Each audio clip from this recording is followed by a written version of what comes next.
Story 1. Cheap rent, thin walls. I moved into that apartment because it was cheap. That's really the whole reason. It was 10 minutes from campus. The lease was flexible, and the landlord didn't ask too many questions. For a student juggling classes and a part-time night shift, that was enough. The building itself wasn't terrible, just old. The kind of place where the paint in the hallway never fully looks dry and the carpet smells faintly like detergent and something underneath it. The walls were thin. I figured that out the first night when I could hear someone 2 doors down coughing like they were in my kitchen. At first, the noise almost made it feel less lonely. Footsteps, doors opening and closing, someone running water at odd hours. It reminded me that other people were close by, even if I didn't know them. My routine settled in quickly. Classes during the day, work in the evening, microwave dinner around midnight, headphones on, lights out by 1:30. The hallway usually went quiet around then. A few late returns, a soft thud of a door, then nothing. About a week after I moved in, I noticed something small. Around 1:47 a.m., just after I turned off my desk lamp, I heard footsteps outside my door. That wasn't unusual. What was unusual was that they stopped, right outside, and didn't move for a while. It only happens at 3:12 a.m. The next night, I told myself I'd imagined it. Old building, weird acoustics, someone probably tying their shoe or checking their phone. That's what I decided as I brushed my teeth and got into bed. I remember checking the time when I turned off my lamp. 3:11 a.m. I don't know why I remember that. Maybe because at exactly 3:12, I heard it again. Footsteps in the hallway. Slow, measured, not the rushed kind of someone heading to their apartment. They stopped directly outside my door. This time I didn't move. I just listened. The carpet outside is thin over hardwood, so you can hear subtle weight shifts, a soft creak, a slight adjustment. Whoever it was wasn't walking past. They were standing there. I stared at my ceiling for what felt like a full minute. No knock. No attempt at the handle. Just silence, except for the faint hum of the hallway light. Then, eventually, the footsteps continued. The third night is when it stopped feeling random. I kept my lamp on intentionally and watched the clock. 3:11. I even told myself I was being dramatic. 3:12. Right on cue. The footsteps. Same pace. Same stop. Same position outside my door. That's when my chest tightened a little. Coincidences happen once, maybe twice. 3 nights in a row at the exact same minute didn't feel like coincidence anymore. I slid out of bed quietly and walked to the door. My hand hovered over the peephole for a second before I leaned in. The hallway was empty, completely empty. No retreating footsteps, no closing door. Just the long stretch of dim hallway and the flicker of the overhead light. I stood there longer than I should have, because even though I couldn't see anyone, I was still sure someone had just been standing there. The smallest change the next day, I tried to function like normal. Classes, coffee, scrolling through my phone between lectures. I even laughed about it with a friend, framing it like some harmless building quirk. Saying it out loud made it sound smaller. When I got home that afternoon, nothing looked wrong at first. The door was locked. Deadbolt in place. No scratches around the frame. No signs anyone had tried to get in. I dropped my backpack on the couch and walked into the kitchen to grab water. That's when I noticed the chair. It wasn't flipped over or dramatically out of place. It was just angled differently. I always kept it pushed straight under the small square table. I'm particular about that. The space is tiny, and keeping things aligned makes it feel less cluttered. Now it was slightly turned. Maybe 15 degrees off, enough that I stopped walking. I stood there longer than I should have, staring at it. Maybe I'd bumped it last night. Maybe I moved it without thinking. I replayed the night in my head. Microwave dinner, headphones, brushing my teeth. I couldn't picture touching that chair. But that didn't mean I hadn't. There was no forced entry, nothing missing. No drawers open, just a chair that wasn't how I left it. I told myself I was overreacting. Still, before I sat down, I checked the deadbolt twice.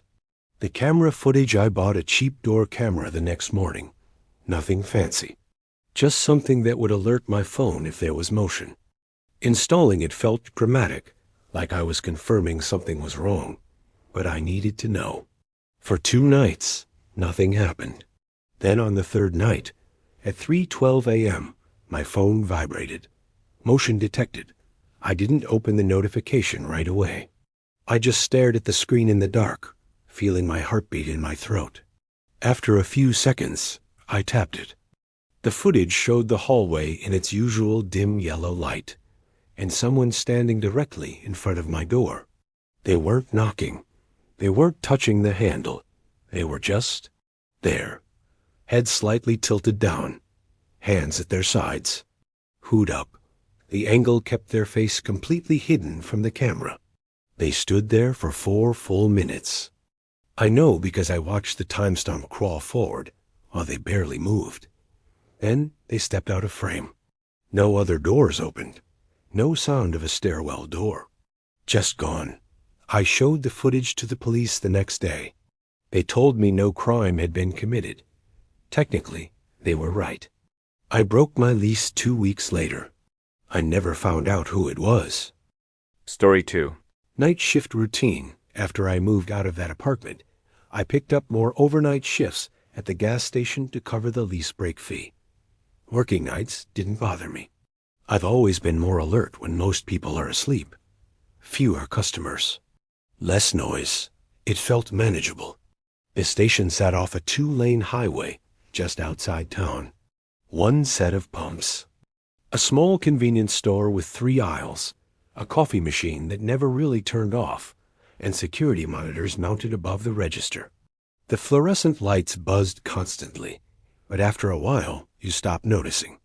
My shift ran from 11 at night to 6 in the morning. The first hour usually brought in the last wave of commuters. After midnight, it slowed down to truck drivers, the occasional rideshare, and college kids grabbing energy drinks before cramming for exams. By 2 a.m., it was almost always quiet. I had a system: restock the cooler, wipe down counters, brew a fresh pot of coffee at 3, even if no one bought it. The routine kept the hours from stretching too long. I liked knowing what to expect. Most customers were predictable too. Same faces, same orders, same quick small talk about weather or gas prices. The kind of environment where nothing dramatic ever really happens. That's why, when someone new walked in at exactly 2:40 a.m. one Tuesday, I noticed. Not because he did anything strange, just because he didn't seem to be there for anything at all. The same customer, same time. The first night, I barely thought about him. He walked in at 2:40 a.m. exactly.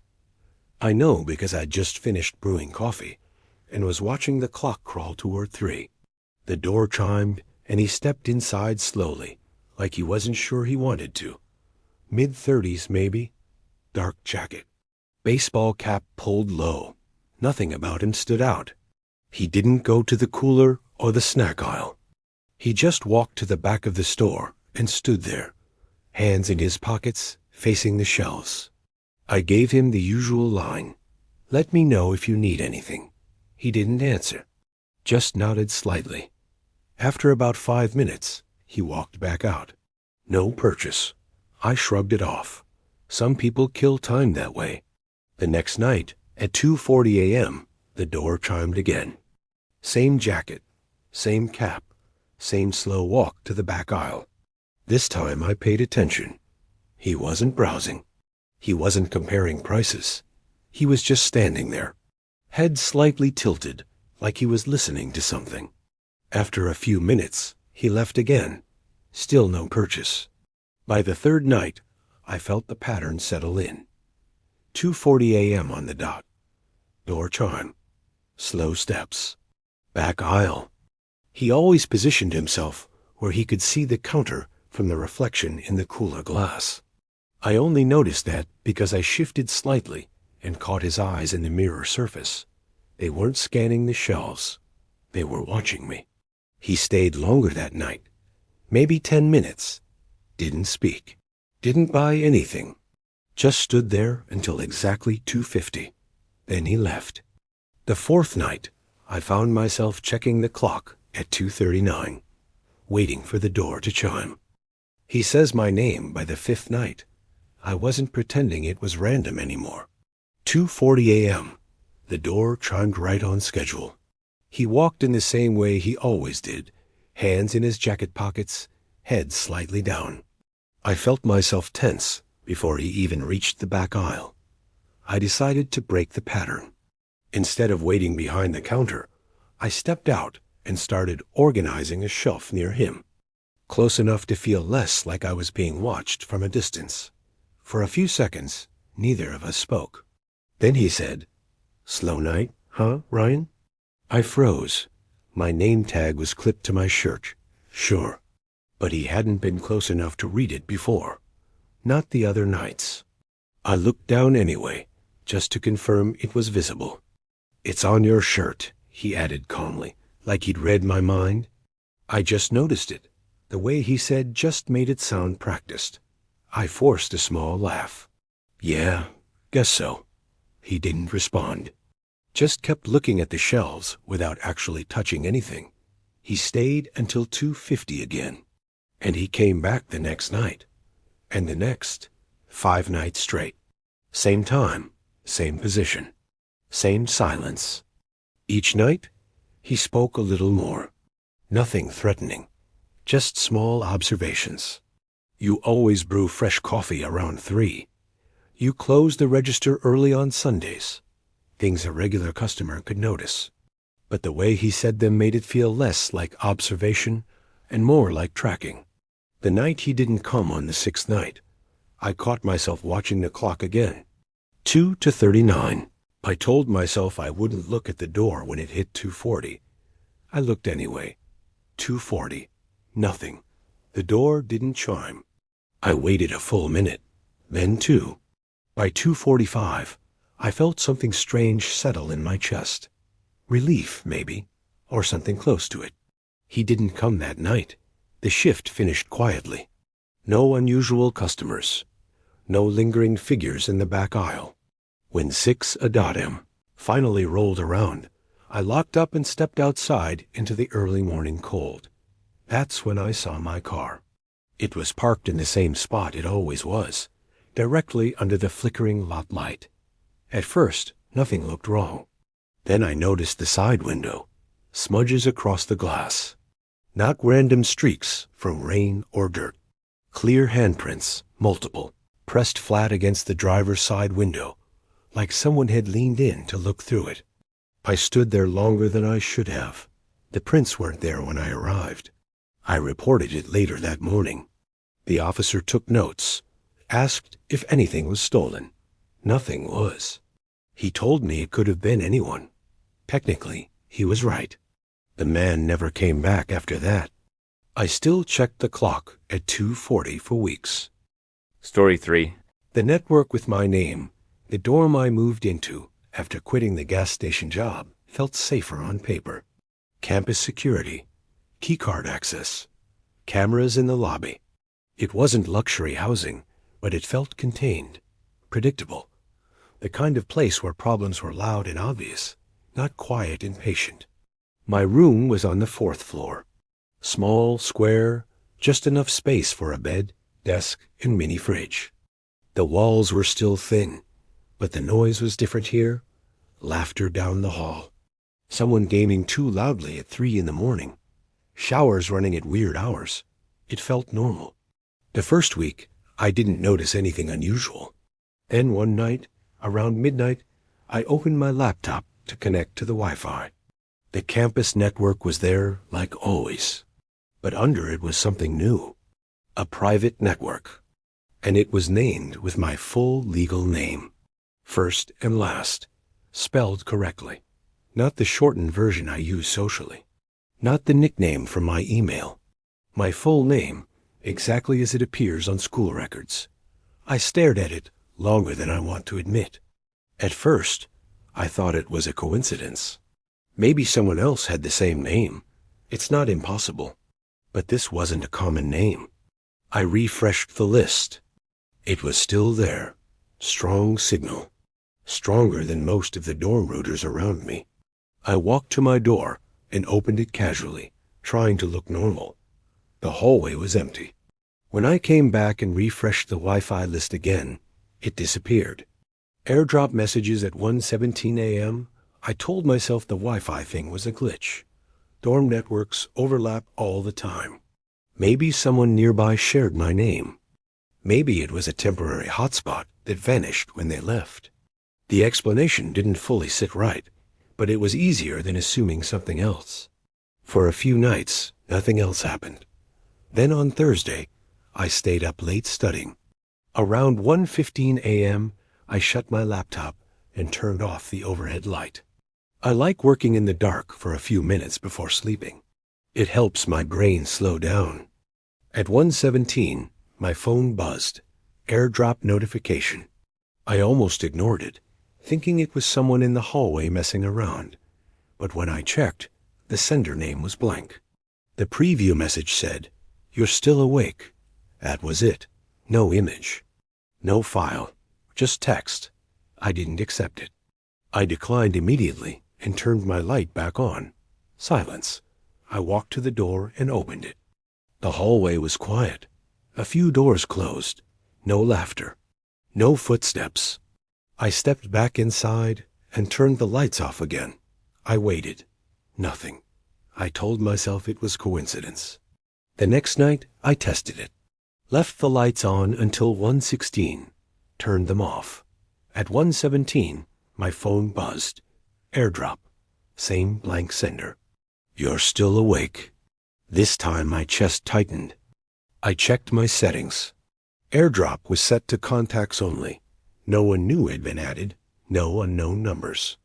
I turned the lights back on immediately. The notifications stopped. For the third night in a row, it happened again. Only when the lights were off.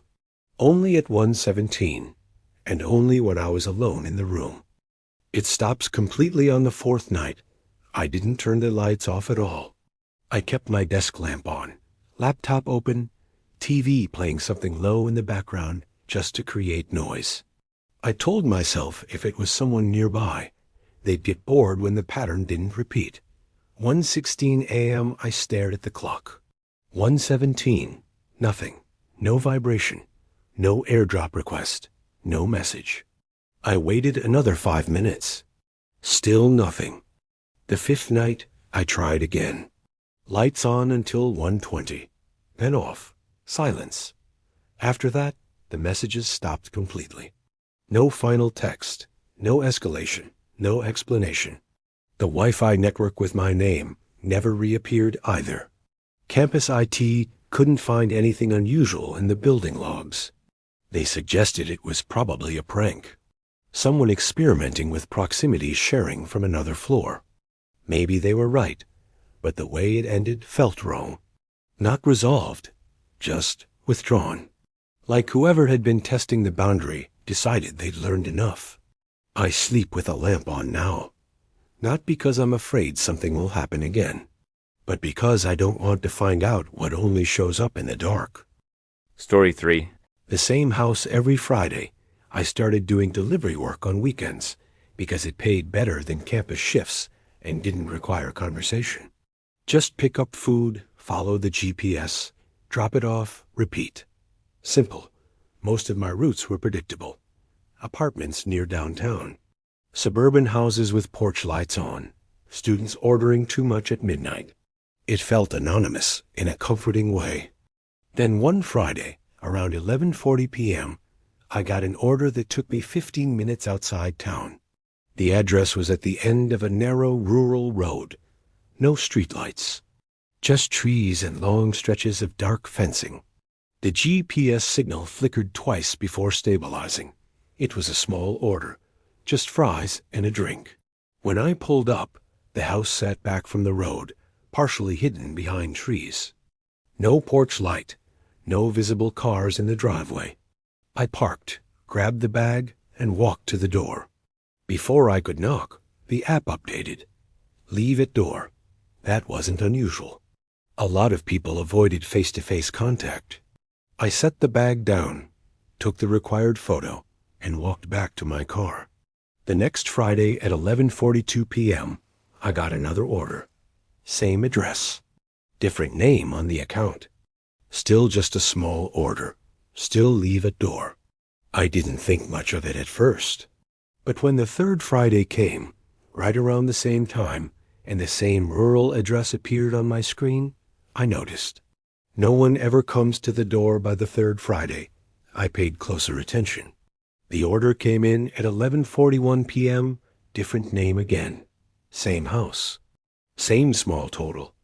Paid online, no tip adjustment, no special instructions except the usual. Leave at door. The drive felt longer that night. Maybe because I was thinking about it. The road was completely empty when I turned onto it. No headlights behind me. No porch lights anywhere along the stretch. Just my beams cutting through trees. When I pulled up, the house looked the same as always. Dark, still, no cars in the driveway. I stepped out and listened before grabbing the bag. Silence. No TV noise. No footsteps inside. I walked up the narrow concrete path and placed the food by the door. The wood looked old, slightly warped near the bottom. I knocked lightly out of habit, even though it wasn't required. No response. As I turned to walk back, something shifted in the corner of my vision. One of the front curtains moved. Not dramatically, just a small ripple. Like someone had brushed against it from inside. I stopped mid-step. The porch had no light, but the faint glow from my car headlights hit the window at an angle. I couldn't see through the glass. Just a darker shape behind it. I stood there longer than I should have, waiting for someone to open the door. No one did. The next Friday, it happened again. Curtain movement. No door opening. No confirmation notification in the app that the order had been collected. Just silence. By the fifth Friday, I started checking the driveway for fresh tire marks. There never were any. Different names, same card after the fifth Friday. I couldn't shake the feeling that it wasn't random anymore. I finished my shift early that night and sat in my car before heading home. Instead of driving off, I opened the delivery app and scrolled through my completed orders. Same address. 5 Fridays in a row. Different customer names every time. None of them repeating. That part alone was strange. Then I tapped into the payment details. The last 4 digits of the card were visible in the transaction summary. They were identical on every order. Different names, same card. I felt my stomach drop in a slow, steady way. It meant one person was placing the orders. Rotating names for some reason. Always when I was working. Always on Friday. Always just enough food to justify the trip. I checked my shift history. Every order had come in only when I was logged in. The next Friday, I waited for it. 11:40 p.m. passed. Nothing. Midnight. Still nothing. I refreshed the app. The previous orders were gone. Not canceled. Not flagged. Just removed from my history entirely. I never received another delivery to that address. I still don't know if that was the unsettling part or the relief. Story 5.